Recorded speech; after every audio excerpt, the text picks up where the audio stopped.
what we have to do is to understand that the mind and the body needs space.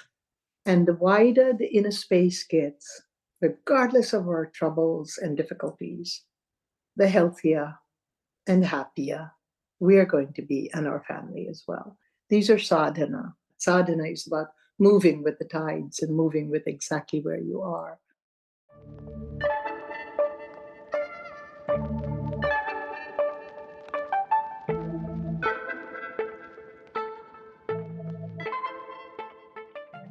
Welcome to the Field Dynamics podcast. We're here to facilitate inspiring dialogues about the nature of consciousness across disciplines, communities, and practitioners, all with a holistic perspective.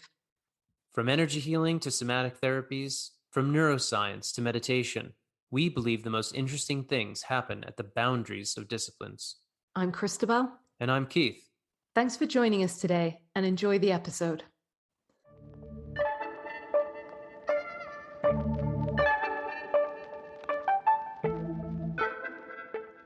Hello, and welcome to this episode of the Field Dynamics podcast. Today we're joined by Maya Tiwari. Fondly called Mother Maya, spiritual pioneer Maya Tiwari is an international teacher of Ayurveda and the founder of the Wise Earth School of Ayurveda, the first of its kind in North America. A spiritual pioneer, Maya established the Wise Earth School of Ayurveda in 1981 with the vision of restoring the long-lost inner medicine principles and practices of Ayurveda. Her global conferences and workshops have touched the life of more than 1 million participants. Author of several best-selling books in Ayurveda and self-healing, she has been trained in the Vedas, Vedanta, Ayurveda, Sanskrit, and Vedic chants by Sri Swami Dayananda Saraswati, and in Ashtanga Yoga and the Yoga Sutras of Patanjali by Dr. Narasimha Rao. Maya served for 2 decades as a Vedic monk belonging to India's prestigious Veda Vyasa lineage. In 2010, she made the radical decision to renounce her monastic title. For 30 years, she has inspired and created change in human behavior through education, outreach, and service to humankind. Maya, it is a pleasure to have you as a guest on the podcast today. Thank you, Keith, and thank you for that wonderful introduction.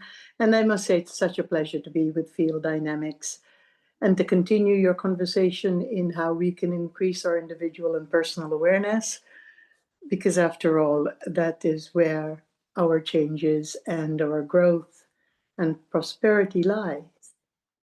You have a really unique story. You were born in Guyana to a family of Indian descent and then made your way into the world of fashion design in New York City with some very well-known clientele before experiencing a life-threatening illness. Could you share a little bit about your journey to this path of healing consciousness and Ayurveda?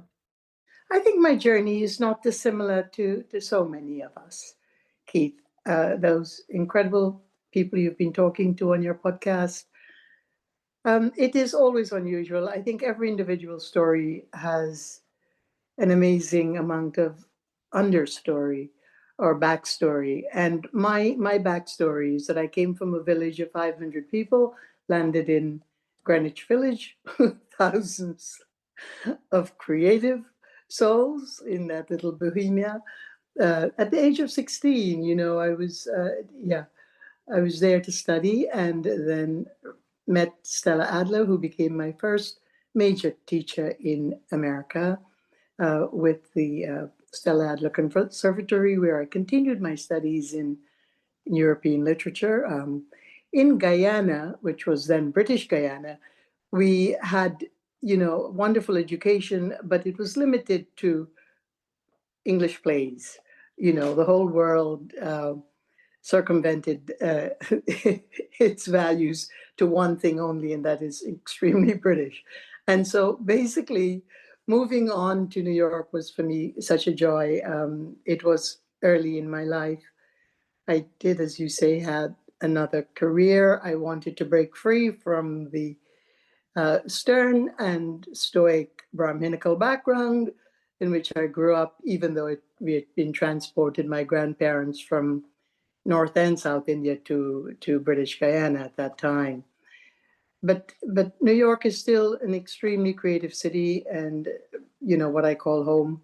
It's been home for a very, very long time, even though I moved to Asheville, North Carolina, we needed land to prepare the gardens and the organic Ayurvedic gardens and holistic medicine ways, and needed acres and land, so we were there. But New York has always remained my home, and I must say, in light of that too, I'm one of those Flacco followers, the owl follower, and I thought of returning there really to Central Park West, which was a very different neighborhood for me because of Flacco being there, believe it or not. And this was just recently, the last several months. But it was not to be. That city has changed. I have changed, and we've moved on. Yes, so the early life, I think, led me to many discoveries, to early fame, and also to ovarian cancer. And I believe that with those early lessons, I would say cancer was the first major transformer that I recognized in my life of change, and realized after that, with the help of incredible mentors, including my father, who was still alive at that time, that it was time to go not only back to the ancestral root, but to go forward into what will serve rather than what serves us. It serves us in the sense of the superficial. Not that art is superficial, it never is, but purpose is purpose. And I was fortunate to find mine at a very early age. A large part of your healing journey from cancer, as outlined in the book, is related to connecting to and processing the trauma of your ancestors. And I would love if you could share something about the importance of working with our cultural and familial heritage in terms of our health and well-being from your perspective. Yes, Christabel, that's a very profound exploration for all of us, because we've not only come to recognize the importance of our forebears, but their, not only their genetic memories, but the way we've been shaped by them. And basically, we have our own karmas, our own set of values and imprints from our trillions of prior birth. And even if we don't believe in such reincarnation, for my audience I'm talking to, it's all right. We have many more lives to figure it out. But basically, what we need to understand is that we have a responsibility towards the changes and the adaptations that we need to make with our own ancestral memory and our own lineage. No one of our forebears and their activities are flawless. We are all subjected to human trials and changes and circumstances that bend us. And in my case, ovarian cancer at the age of 18 was a very unusual occurrence for a young woman in New York City, and with the help of incredible physicians there, and also the background of being trained to go back deep within ourselves and just let things be, the hardest thing to do, because at every level of our lives we have junctional changes and obstacles, some of which are extremely abyss-like. We fall into abyss, and then we have difficulty, we struggle to get out, and we feel lost, we feel disappointed in the trauma of it all. I do believe that there is a simple path that can cut through the morass of our ancestral memories. And that path is to align ourselves with breathing, with awareness, with doing certain activities that keep us moving and keep the mind fluent, whatever they may be. It could be from any tradition, really. But as we know, the Vedic tradition has given us enormous amount of practices. But practices alone do not get us out of the morass. We must be able to connect practice to self. And that is a very individual thing. We have to be able in the community of friends, because human beings are not meant to be isolated and live singular lives. And so in this community, we are not there to compete with each other. Of course, we're there to collaborate with each other in ways that someone can be a mirror back to us and say, look, so and so, this trauma has been going on for a long time in your life, this particular passage you're not getting through, and how do we best mirror this back to you in a way that it reflects you, not reflect us. And so that's what community is about. It's about reflecting this. I don't necessarily think that therapy is the only way to go to get past ancestral traumas. We know what is not working for us. In the quiet of the day, in the night, we actually know that this is a repetition, it's repetitive behavior, it's not working. And how do we get it to clear? And we go through the usual portals of blame and victimization, or the feeling of being victimized. Blame and it's all part of the victimization portal, that is blame and looking outside of ourselves, getting too wrapped up in the circumstances of what's going on in our lives as opposed to what is happening internally. You've written so much on Ayurveda, which is this tremendously broad, diverse, deep, holistic healing tradition from India. What is your reflection now on your experience of having ovarian cancer at such a young age? And how do you view the potential reasons of how that or why that arose? And then how you unpicked that? And has your reflection about why it was happening different now than it was then? Yes, because in youth, we don't have that many years to reflect on. We're just ready to get up and go again. We're just, I remember, I do so much deep work, Keith, in women's care, and how, encouraging our women population of the world to take back their reproductive rights, for instance, from medical science and from whatever has held it hostage for so long in our modern medical time. That it's always in the forefront, really, of what I do, is my own experience, those 5 years from 18 to 23, going through the many shackles of the many abysses of cancer, and the reformation and the hopelessness of it all, and also the fact that I did survive. And I mentioned Flacco earlier, and that has been such a great metaphor, really. It's been on my mind, and about to do a podcast on the owl, the Eurasian owl, that freed itself from the Bronx Zoo, or got freed from the Bronx Zoo and lived for one entire year in Central Park West, free, learning to hunt again, and became absolutely such an innate sense of the intrinsic sense of freedom. And I think when I rose from the ashes of cancer, I must have felt that same freedom.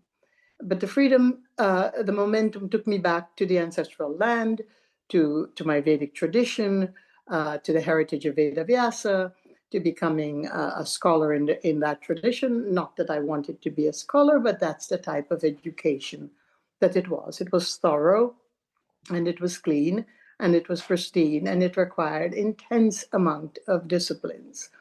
But having gone through a subtle relationship with life and death, where we're sort of straddled between the subtle body and the gross body, meaning people have what they call out-of-body experience. And the way that I look at it from a Vedic point of view is that the body does unhinge when you're dying, and it's about to go. I experienced vistas that were incredibly profound, that later served the writings that I did and the work that I did and the deeper understanding of it. And then I ran into another juncture of change when I turned 55. And I shan't get too much into what that juncture of change was. It was most an external set of things that targeted my well-being. And that forced me back into that it's not necessarily the black hole. Let's say it's the event that happens around the black hole. I love that analogy too, because oftentimes we feel like we're in the black hole, but in fact, if we are, we don't get, we're on the event horizon. And when we're there again, it brings back the memories of past traumas, like the ovarian cancer trauma of being in the hospital and all of the wherewithal. And I was for the first time able to truly reflect as a mature individual as to what actually happened then and there at that time. And understood again that it was the chest of ancestral memories. It had just this time gotten to a deeper place, a deeper layer, a deeper sheath in the body that we had to sort of now uncover once again. I was unhappy about it. I was, in fact, very angry about it for a period of time because I felt I had done my work. But, the beauty of those of us who take on the purpose, whether it's ours or not, to serve, the beauty is that you never finish your work. It's always ongoing until you seamlessly meld with the future of another life, if you're to have one. And so with a great deal of humor, I started to live a very different life after 55, which took me back out of the forest of North Carolina, back into the urban city of New York. And basically, what I'm trying to say with this long circuitous story is that I came upon the inevitable, that is our sense of awareness, our sense of who we truly are, not as the product or prodigy of our ancestors and our great roots, but really as the individual that has purpose, is serving purpose, and must at all costs find a way to continue to serve that purpose. It's not that it's an external bent that we're out there serving purpose, but purpose feeds us. It nourishes us. It nurtures the soul. It nurtures the place that is the depth of our own self and our body and our mind. And I had never given incredible amount of thought, although we use the word Atman and Brahman and soul to such a humongous degree as we can in America. We could do wordology until we fall apart and lose the meaning of the word at the end of it all. But for me, understanding myself from the point of view of not who am I, not what am I here to do, not who my people were, and not where I'm going, but what is the content of my own soul? The age of it, the content of it. And I know it's always been extremely ancient. I've always been told that. My first editor, my first excellent, I had many excellent editors, but let's say that one that really took no flack, said to me, "Why do you always love using these archaic English words?" And I think I have a bent towards language, towards the language, English language in particular, and Sanskrit as well. And the bent is really, I love words that have deeper meaning than the superficial meaning of just communication with each other. Words that hit a certain vibration within the body. And if you look at my text or any of my books, and I didn't realize I would do this deliberately because it wasn't a deliberate act. I choose words, and not even carefully, just randomly, that hit a certain, and you would say nerve, but it's not nerve. It's the vibrational field that you could feed through. Now in Ayurveda, that's how we work. A medicine, and I call it inner medicine, it's not that we give you a herb because it's going to help this particular condition. No, we are always treating the entire body and our mind annexed to it, and then the deeper level of our ancestral, whatever is floating in the bottom of it all.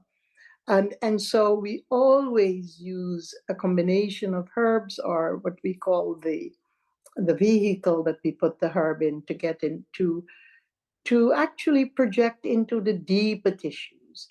And depending on what that mix is, it can go deeper and deeper and deeper into the depth of it all. We're told that we have 7 tissue layers, but within that 7 tissue layers is the infinity of it all. It's infinitely deep. And that's just the physical body. Science is now finding out about the vagus nerve. And here we go again in the true American way of let's just beat it to death, right? I'm sorry. Like we have done every modality that came to our shores. And then we sell this beat to death modality back to the origin, the original place from which we've imported them. Okay, never mind that.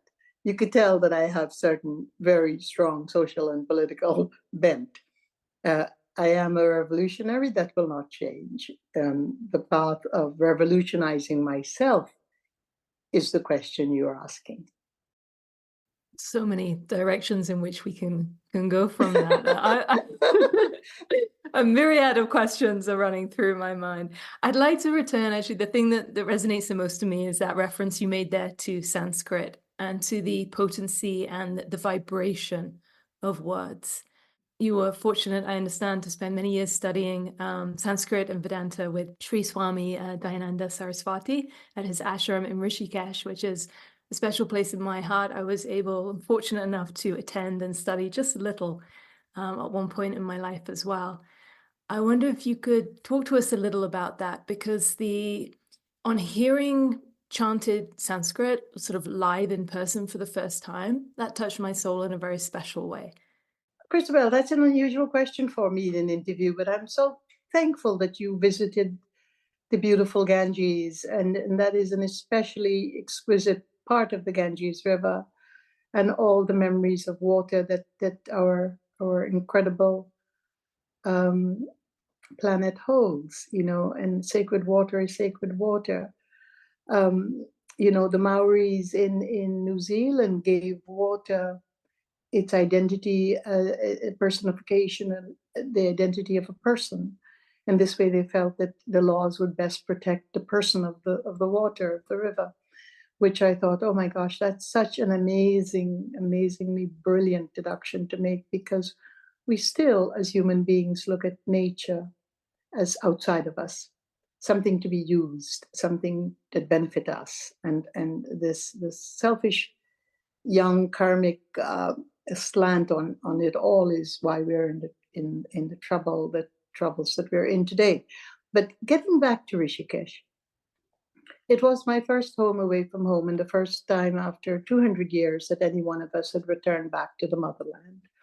And Swami Dayananda was extremely kind to me in that he not only baptized me back in that river, baptized me in the sense of welcome back to your motherland, not baptized me as anything but just a human individual walking the journey back to India.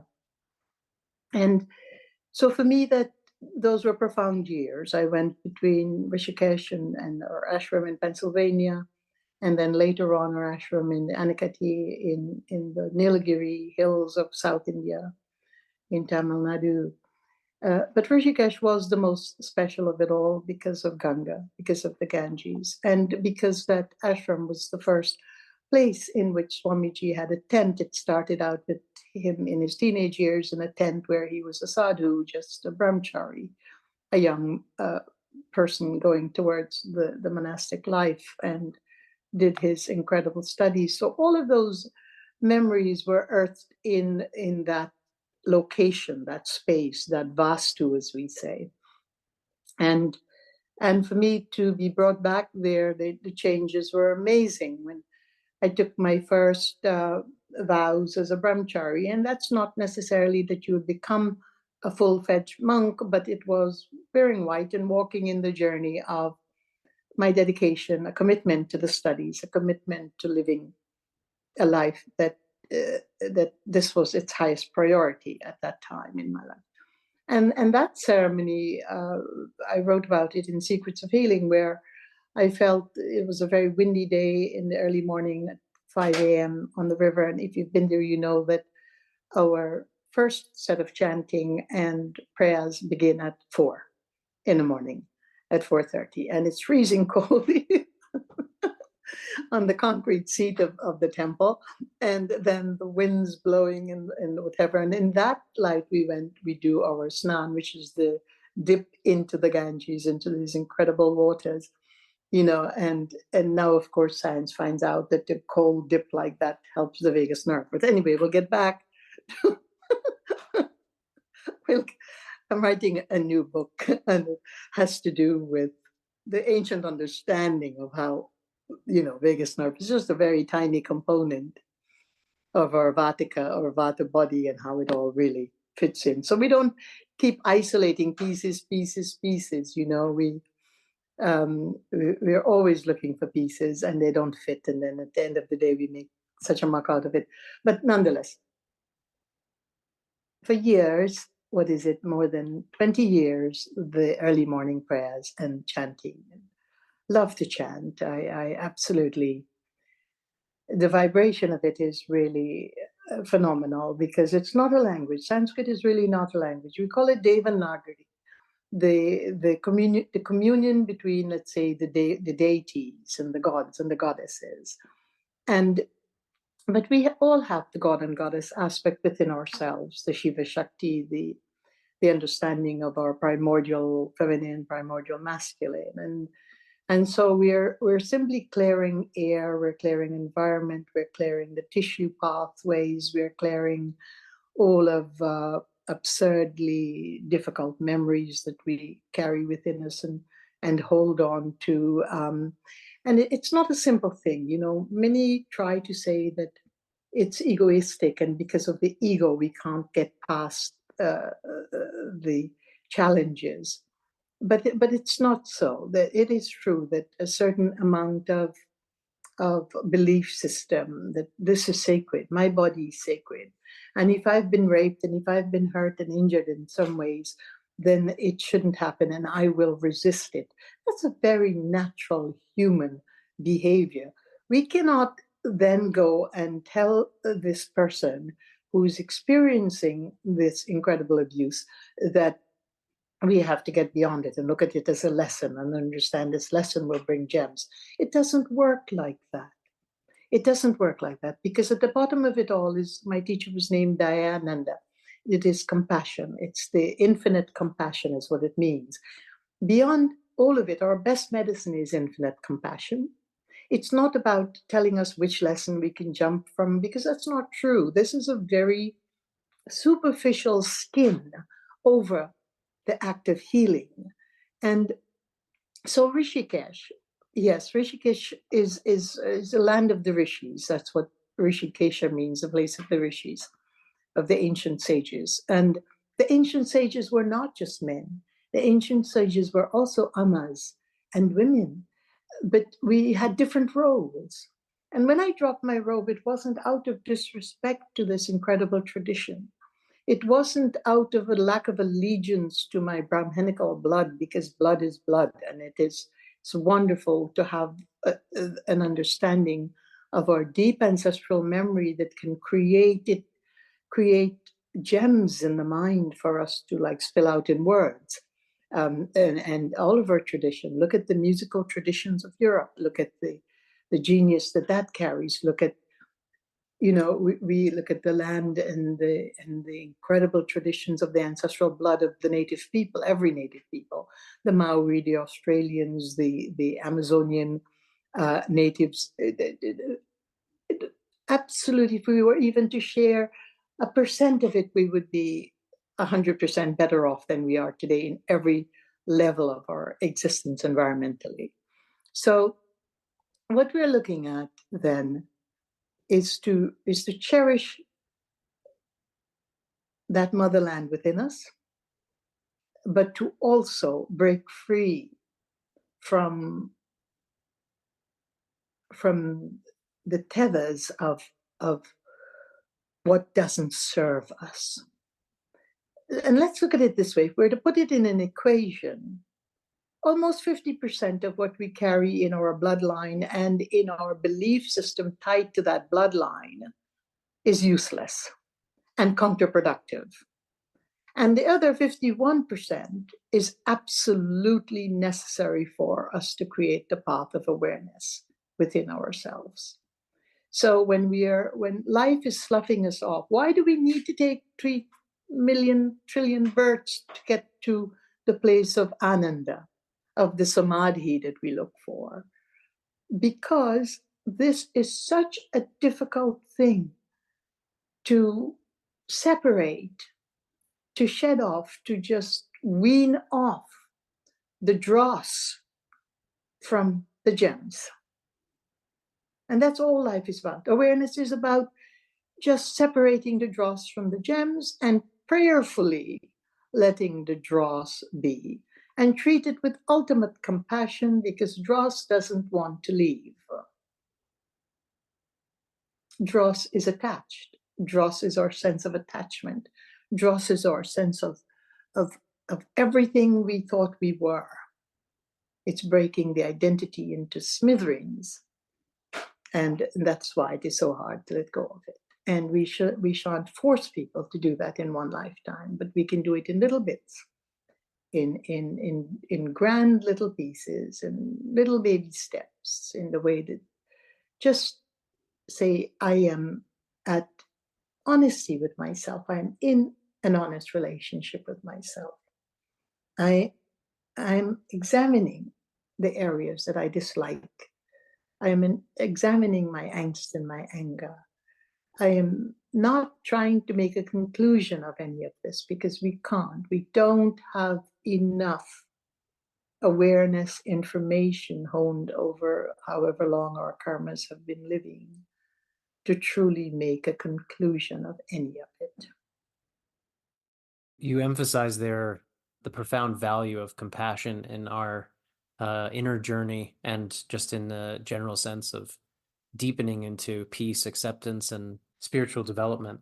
You make quite an emphasis in your work on this other word, ahimsa, which relates to other principles, maybe than compassion, or ties into ananda or dayananda, infinite compassion, as you said. So would you mind describing a bit or talking a bit about ahimsa and why you center a lot of your work around this principle? Because when I started to become a target of some very difficult things and difficult people, and, just whatever that may mean, I understood that I most of all need to learn ahimsa for myself in the deepest possible space. We never teach, Keith, other than what we need to learn ourselves. And when we want to make it a state of art, we become teachers of it, because we're learning it, we're deepening our own thinking. I've never written anything other than what I myself needed to experience, learn, and to teach to someone else. I don't go into the theory of Ayurveda or the theory of Vedanta or the theory of Aham Brahmasmi. I chose not to have an ashram per se and sit in a throne and have followers and continue to dance around that little playing field. And whereas I have no judgment, whereas I have I can't say it honestly, no judgment around it. Meaning I can't say that with a straight face that I have no judgment around it, because obviously from my words I do. I do believe that, some of us are we sit in one place, some of us are rivers, we flow through communities in different places, and some of us are just incredible ocean and tsunamis on top of the ocean. And I think I am the latter, for sure. The revolution and the sense of breaking it all up so that I can again reformat in a place where I lose some more dross has been actually the tempo of my own life, from the time I took charge of it at the age of 16 to now at the age of 72. And that has been my momentum and my rhythm. And I think it's important that we learn our rhythm, our own rhythm, and make fun of it when others see it as, oh my God, here it comes again. Because our rhythm is our basic beacon. It's the directional light. It is our spotlight. It is what keeps us flowing and moving and going forward. Strangely enough, after a difficult set of incidents that occurred in the forest of North Carolina began there, I actually started to do the Living Ahimsa tour world tour. Movement was very important to my understanding of what was happening in my life at that time, and also sharing and making these incredible peace mandala with nature's grains, because it was the fastest and most intuitive way that I could work with those I serve and have them appreciate what it is to hold a seed in your hand, a grain in your hand, and put it down with the Ahimsa Vrata, which is the vow of Ahimsa, which is I take the vow of Ahimsa. I make in harmony my first priority.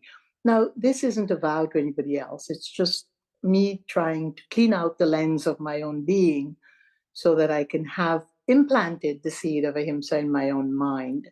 And after many, many tours through Australia and Brazil and India and some of less so in Europe, but in America, almost so many cities here, in the UK, wherever, I understood that it was taking hold as my lens, as a lens through which all of my daily experiences must go through. There is a paradox in life that we must come to terms with. We've got to understand Ahimsa not just as inner harmony and non-violence, but also dealing with the violence in our thought, the violence in ourselves, the violence in everything, because there is no such thing as peace without the violence behind coming to terms with violence. There is no such thing as us and them. There is no such thing as you're right and I am wrong and I'm right and you're wrong. And this is the premise of the paradox of Ahimsa. Ahimsa very much tells us, because when the first difficult incident started happening and then lasted for years, what happened with me is I so wish I was a warrior again, that I had my sword in hand, that I could go out there and defeat the evil of it all. And that's a very violent thought. Let me take a sword, the sharpest sword I could possibly have, and let me be Durga again, and let Kali infuse my very movement. And I realized I had memory of that, but the memory was so subdued that I no longer had the purpose for that. Does that make sense? So in a way, it would have been an impotent way to go forward for me, because those memories were already used up. They were already threaded out and not completely going to be what was my main weapon. And the main weapon was one of developing the acceptance of what is happening, of developing, and not only the acceptance, but creating harmony around that acceptance.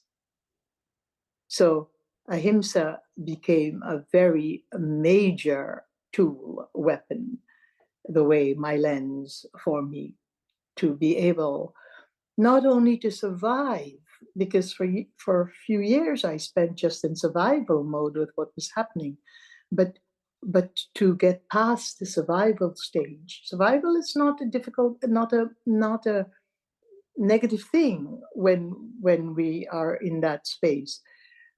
You're threading water. You need to. In long ocean voyages, you're swimming the ocean. You have to thread sometimes. Sometimes you have to thread a lot longer. Just let the tides move you.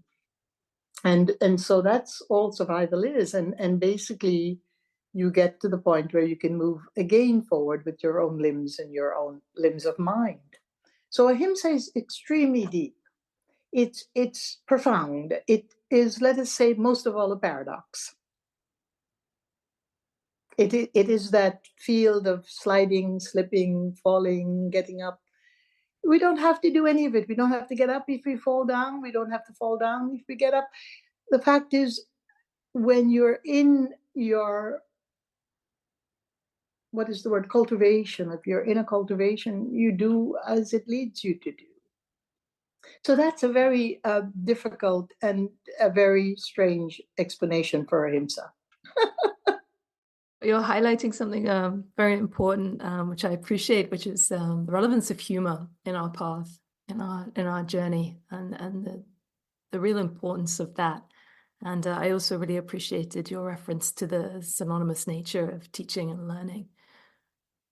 You speak beautifully in your book, The Path of Practice, of the chakras, which is something we cover a decent amount of field dynamics when we're working with people, the subtle anatomy, the subtle bodies, causal bodies.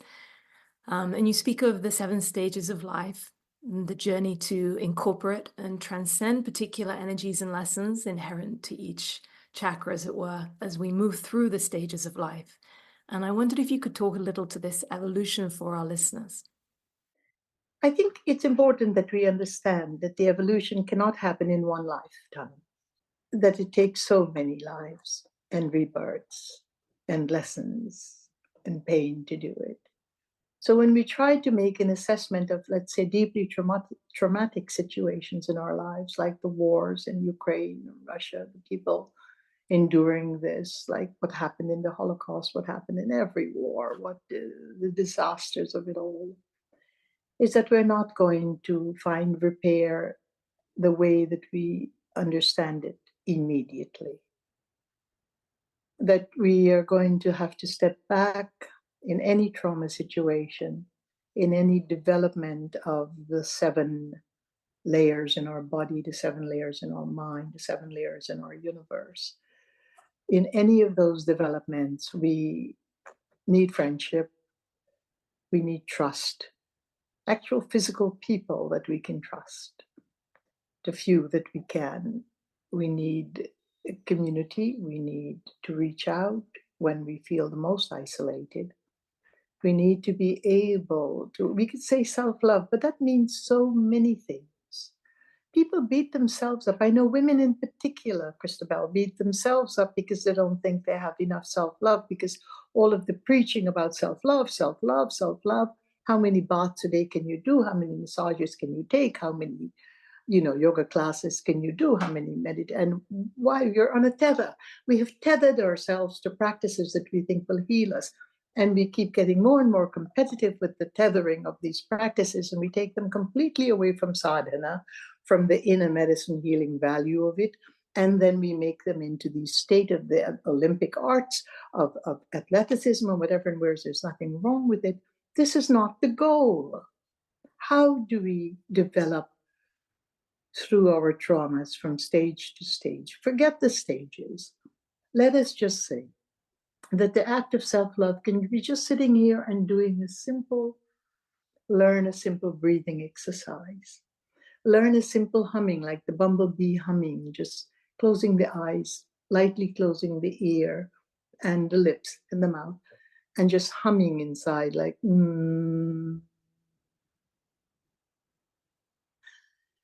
These are such incredible practices because what it does is it changes the internal vibration. The chanting, as you said before in Rishikesh, that we learned in the ashram, with incredibly powerful, these men have devoted their entire lineages to just the discipline of the Vedic text and chanting them. As years back in the Kabbalah and years back in the ancient chants of the native people, it's lineage after lineage after lineage. It's rivers flowing into rivers generationally for thousands and thousands of years. And when you hear their under vibration, it's incredible. If we do oh, we could tell everything that's going on in the human body with that sound. It's a diagnostic tool. It's absolutely incredible. We could tell if there's a shimmer, if there's not a shimmer, if there's a deeper vibration, if it's a light, if it's superficial. All of these things, the simplicity of our own medicine, of going into nature and looking. Right now I'm in Berkeley and the deer come right up back to the door. And I had a long relationship with the herd of deer in Pisgah Forest in North Carolina, and they came and sat with me for meditation. I gave them pine nuts as their prasadam, and they love pine nuts, and and blessed them with the light, and then they grew to not only wanting it but looking for it, and in that camaraderie. And the very first week I came here in Berkeley, the deer, they're back, and they're back at the door. And so the communion with the animals, the communion with each other, the communion with the globals, the light globals in our environment, with the spirits that are always there to protect, the spirits that are always there in despair. It's what vibration is about. So can we develop and cut through? Number one, we must let go of this idea that we have to have a strategic routine day after day after day after day and push ourselves to the max. That does not help us. Loose routine is good, meaning, yes, we're doing this and we're continuing to do certain practices that are important to us, but it has to be untethered. It just has to be untethered. Or else we fall into that expectation of the self and beating up the self and whatever. And, and we have all of these great masters talking about the self-love and talking about how we've got to come to terms with certain things and how we've got to accept it. Well, these mantras, they help, but they also create a lot of misery. And the misery that they create is that people feel forced to arrive at a solution before the life will ever allow them to even get a glimpse of what that solution is. What we're accepting is not that we accept that we know. We're accepting that we do not know. And we're accepting that in that not knowing, we have a degree of faith, and the faith builds as we continue to not know, but keep accepting that we do not know. But I'm having to be okay with not knowing, with living with not knowing. I feel pressured, and inner pressure. People do, they feel the inner pressure of, but I'm not, I'm not getting anywhere here. But that's not true. If we continue to be okay with not knowing, that takes a lot of courage, because it takes the word faith. Faith in what? Faith in the external elements, in our parents, in God, what? We are built in a certain way. We are constructed, our anatomy as humans are constructed with the power of Chit, Sat, Chit, Ananda, the awareness. We are built with that, every tissue, every cell, every memory. And therefore, that acceptance of not knowing is also built into that awareness. And the awareness is our faith. Building awareness is building faith in our own ability to not only survive, but survival is good for now. We have all these incredible words. I want to thrive. Well, you can't thrive when you're down on the horizon event here. And every life, Keith, is a horizon event. It depends on whether we're skipping around it and not doing purpose, or whether we're doing purpose and crawling around it. As a revolutionary tidal wave, is it fair to say that you have a target or direction for how you're focusing that energy at the moment, externally in the world versus internally? Where is your purpose pushing that tidal wave? I just wrote a book, a beautiful book, very different from my other books. Of course, it would be because of experience again, right? And where we come from the age 50 to 70, or where we were at the age 30 to 50. And every chapter of our life, if it's lived to the fullest, and living to the fullest doesn't mean that we're out there playing tennis and doing yoga and meditation and chanting. In fact, in order to thread water, I didn't do as much chanting as I normally would. So there again, we're saying we cannot keep certain things just because they became our practice and our schedule, and we have to do it no matter what. No, practice is not like that. Sadhana is about moving with the tides and moving with exactly where you are. In Ahimsa Shakti, I love to write, by the way, and for me, it's healing. It's always been healing. And I'm so grateful to have so much more time now that I'm not training practitioners to write, and intend to continue to write a lot more, many more words than I have before. But for me, what writing is this. In Ahimsa Shakti, the projectile is there in Ahimsa Shakti. It is a book about the patriarchal takeover of the feminine primordial, of the Shakti force, and what we have to do as men and women to bring that back in a state of balance. That is where I'm going. That is what my projectile is for what I've been learning and what I've been steeping in for the last 10, 12 years. And so, yes, there is that projection. I don't really have what you would say, and I never did plan on what I'm going to do next. It's a luxury to not have a planning as to what we're going to do next, because my mind alone can't dictate what I'm going to do next.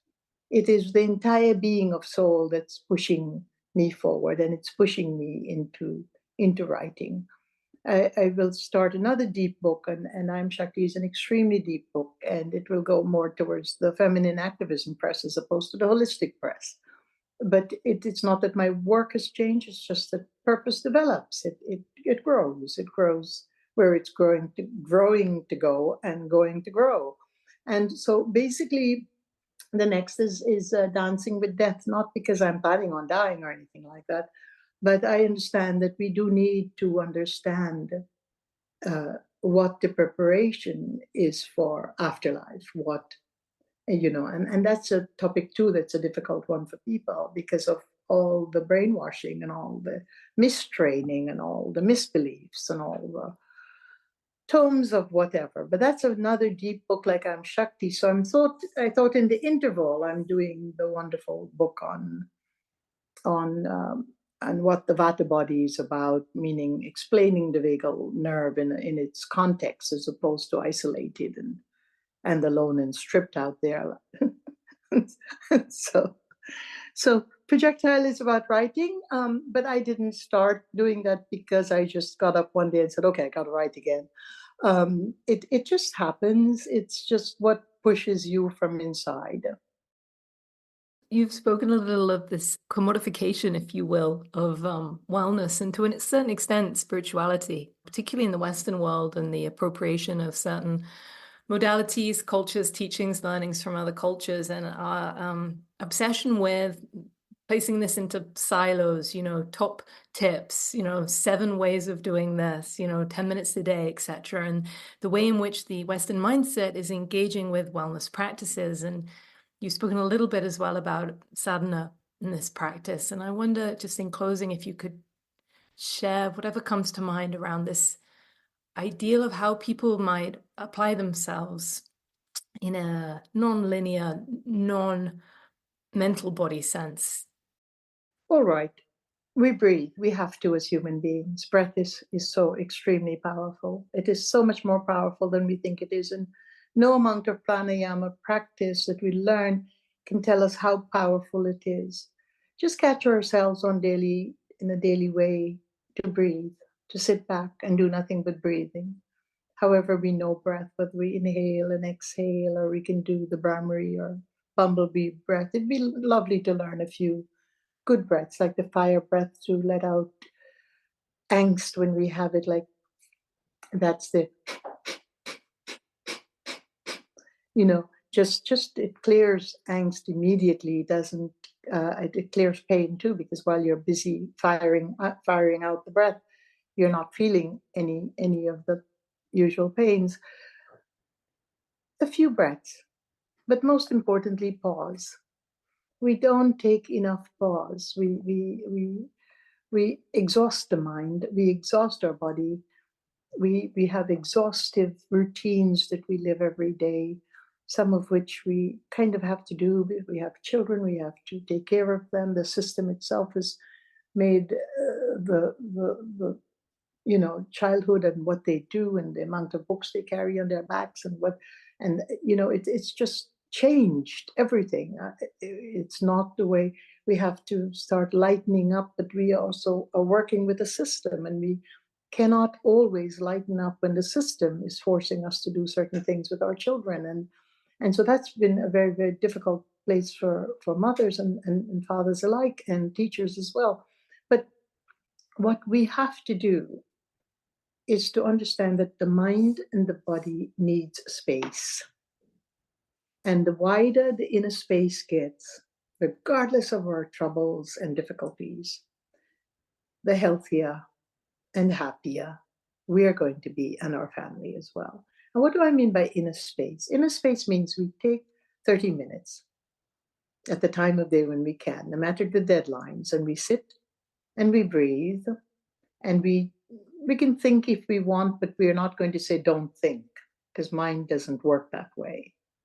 We try and find a place or focus on a tree, or focus outdoors, or focus on something beautiful, or listen to a piece of music that's beautiful, but not intently just in the background.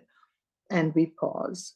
These are sadhana. It's called flowing back with the day. Not everybody has the luxury of walking barefoot in the grass. Now the grass is all sprayed. So basically, we don't know about walking barefoot in the grass anymore, but running stream, putting your feet in the running stream, these are difficult things to do when we live in urban cities and urban life. But there's always something, there's the sky to look at.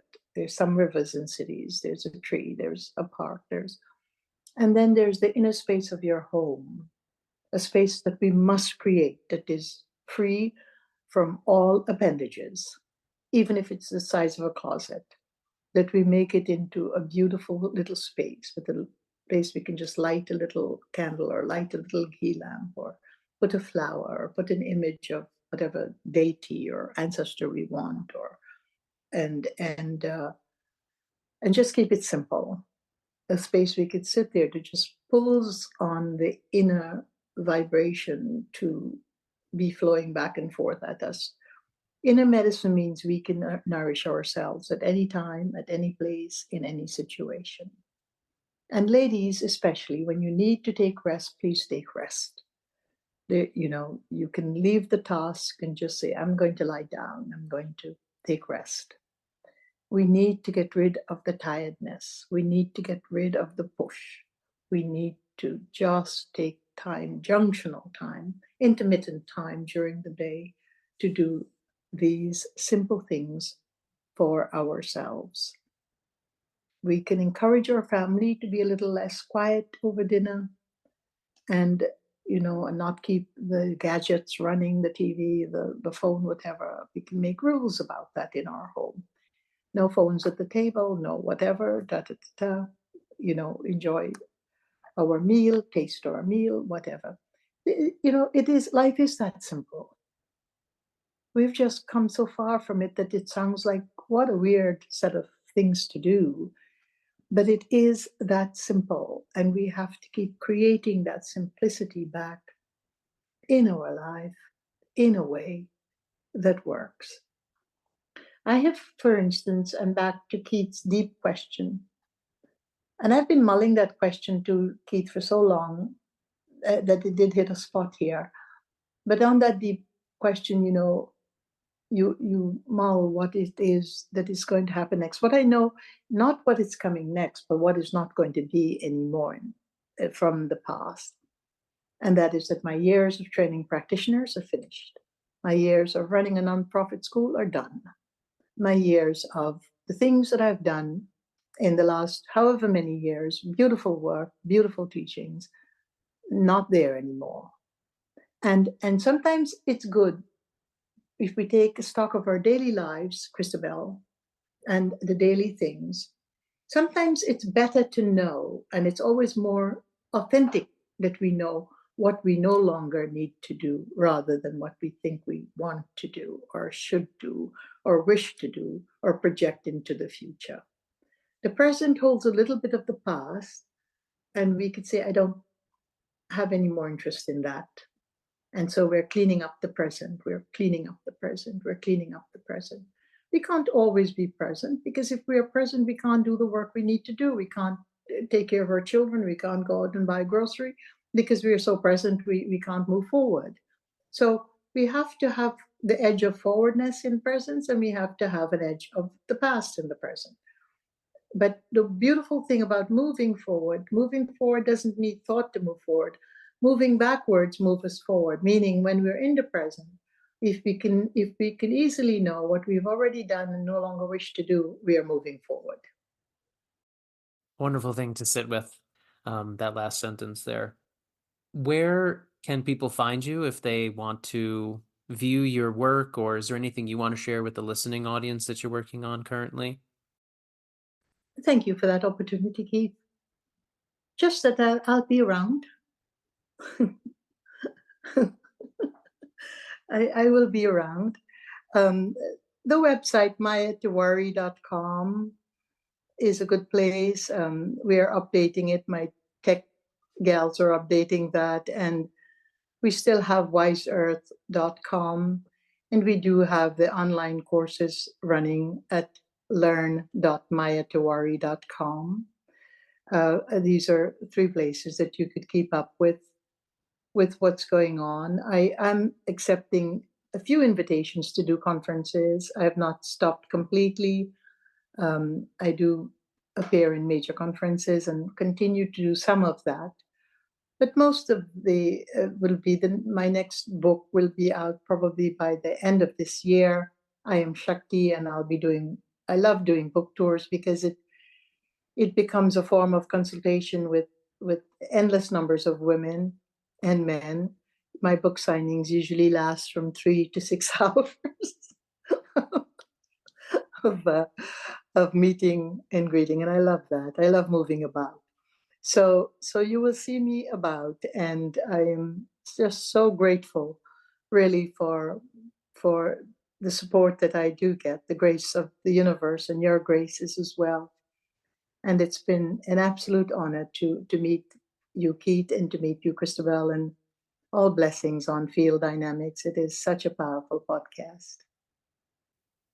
Thank you so much for sharing those sentiments, and your time and knowledge has been very much a privilege for us as well. Be talking soon. Thanks for listening to the episode. What really supports the podcast is providing a rating and review of the show on your preferred listening platform. This helps us get the message out to a wider audience. If the topics we discussed today appeal to you, do take a moment to subscribe. Lastly, we invite you to check out our website, fielddynamicshealing.com, to learn about our training programs, private session work, and to see how we're setting the standard in contemporary energy healing. Many thanks, and see you next time.